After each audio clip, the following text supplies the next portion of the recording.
अखंड ज्योति नवंबर 2021। संत विनोबा भावे।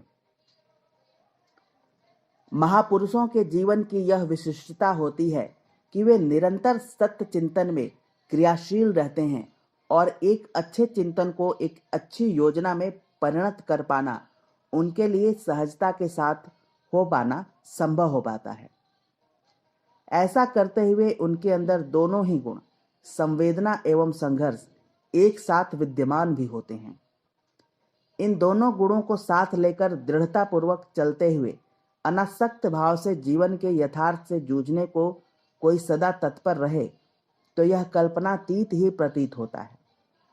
परंतु संत और बाबा के नाम से प्रसिद्ध भारतीय स्वातंत्र्य की गांधी यात्रा के अनोखे सहभागी शांति के अग्रदूत विनोबा भावे की यही अनोखी पहचान है। सभी परिचित है कि संत विनोबा भावे जी ने भूदान के लिए पूरे देश में पदयात्रा की थी।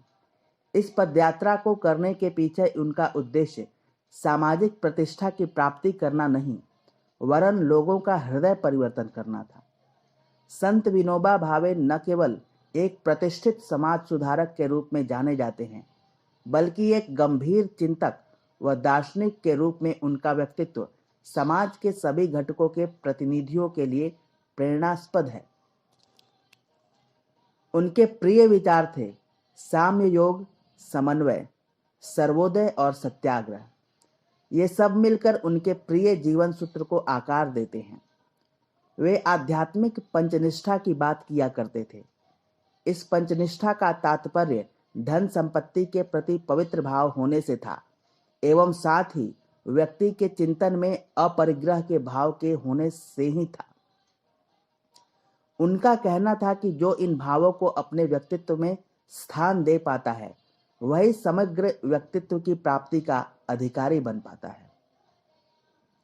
साथ ही वे यह भी कहा करते थे कि इन गुणों की उपलब्धि सत्य और अहिंसा के रास्ते पे चलने से ही हो सकती है। वे स्पष्ट रूप से यह कहते थे कि संपत्ति का संग्रह मनुष्य के नैतिक एवं आध्यात्मिक विकास के मार्ग में बड़ा अवरोध है। संपत्ति के संग्रह का विरोध करने से उनका तात्पर्य औद्योगिक उत्पादन का विरोध करना नहीं था। इसके विपरीत वे उत्पादन की प्रक्रिया को महत्वपूर्ण मानते थे, क्योंकि उनके अनुसार वह सभी की मूलभूत आवश्यकताओं की पूर्ति का आधार होने के साथ साथ रोजगार प्रदाता और आत्मिक विकास में सहायक प्रक्रिया है। विनोबा जी ने जीवन शैली और अर्थनीति के बीच गहरा सामंजस्य बनाया था और उनका विचार था कि स्वस्थ जीवन के लिए जरूरी वस्तुएं तो प्रचुर मात्रा में होनी चाहिए, परंतु वस्तुओं के अनावश्यक उत्पादन और असंगत संग्रह पर नियंत्रण होना चाहिए। वे कहते थे कि लोभ और संग्रह सुख व शांति की प्राप्ति के मार्ग में सबसे बड़े अवरोध हैं। इस दृष्टि से उनका चिंतन एक आध्यात्मिक मनोभाव को लिए हुए था, जिसमें सामाजिक विकास का पथ भी व्यक्तित्व के रूपांतरण से ही प्रशस्त हो पाता है। उनकी वह सोच आज के समय में एक प्रासंगिक चिंतन के रूप में देखी जा सकती है। आज देश के छोटे बड़े सभी शहर अनियंत्रित मात्रा में पैदा हो रहे कूड़े कचरे के निस्तारण की विकट समस्या से जूझ रहे हैं। विनोबा जी यह भी मानते थे कि ऐसे अपरिग्रही उत्पादन से मनुष्य की स्वाभाविक क्षमताएं भी घटती जाती हैं। इसलिए उनका कहना था कि उत्पादन का आधार पूंजी का शोषक केंद्रीकरण नहीं होना चाहिए, वरन उसका आधार आर्थिक समानता की उपलब्धि होना चाहिए। इसे ऐसे समझा जा सकता है कि शरीर का पोषण शरीर के कार्य से जुड़ा हुआ है और इसलिए पुरुषार्थी बनने से सामाजिक व आर्थिक शोषण को भी समाधान मिलेगा। इस दृष्टि से समाज में सबके साथ एक रूपता होनी चाहिए। अतः शिक्षा को एकांगी न होकर वाणी, मन, देह, बुद्धि, ज्ञानेंद्रियों आदि सबके विकास का माध्यम बनना चाहिए। विनोबा जी मानते थे कि मानवता के भविष्य में हिंसा का कोई स्थान नहीं रहना चाहिए। इसलिए वे मनुष्य के नैतिक विकास के बड़े पक्षधर थे। विनोबा जी के अनुसार समाज का नैतिक स्तर ऊपर उठने के साथ समाज में प्रशासन की जरूरत भी कम होती जाएगी। विनोबा जी की संकल्पना थी कि सर्वोदय अपने श्रेष्ठ रूप में शासन मुक्त होगा।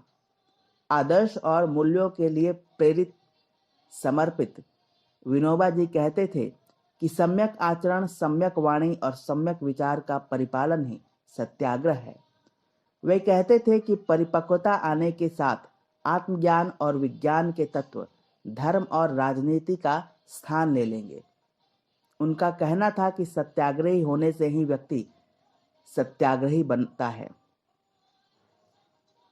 निष्काम कर्मयोगियों में अग्रणी विनोबा जी अपने जीवन में ज्ञान और कर्म को साधने तथा उनके बीच सामंजस्य बैठाने की सतत कोशिश करते रहे। ईश्वर प्रणिधान और आध्यात्मिक जीवन को अपने निजी अनुभव में लाते हुए विनोबा जी ने साधु जैसा जीवन जिया और समत्व योग में अवस्थित रहे। उनके सांसारिक कार्य भी एक तरह से कण कण में व्याप्त ईश्वर से जुड़ने और जोड़ने के प्रयास ही थे। गीता और उपनिषद के साथ कुरान और बाइबिल के साथ अनेक भाषाओं और लिपियों को समझने की उनकी अनथक कोशिश ने विनोबा जी को एक ऐसी अभूतपूर्व प्रतिष्ठा प्रदान की जिसकी प्राप्ति अन्य किसी के द्वारा कर पाना संभव प्रतीत नहीं होती है। गीता की स्थित प्रज्ञ की अवधारणा को जीते हुए वे सुख दुख से अप्रभावित रहे और एक निरहंकारी के भाव से अपने युग की बलवती हो रही असंख्य समस्याओं से जूझते हुए भी वे सदा अविचल बने रहे। विनोबा जी का लेखन और कर्म हमें अपने मूल स्वभाव की ओर ले जाता है। वह हमें अपने वास्तविक स्वरूप का अभिज्ञान या पहचान करवाने में हमारी मदद करता है और हमें याद दिलाता है कि हम कोई क्षुद्र या मूल्य विहीन प्राणी नहीं हैं, वरन हम परमात्मा की विराट सत्ता की प्रकाश से प्रकाशित प्राणी है और हमारा जीवन उद्देश्य उसी सत्य का साक्षात्कार करना है। इस तरह संत विनोबा एक अप्रतिम चिंतक व महापुरुष थे। समाप्त।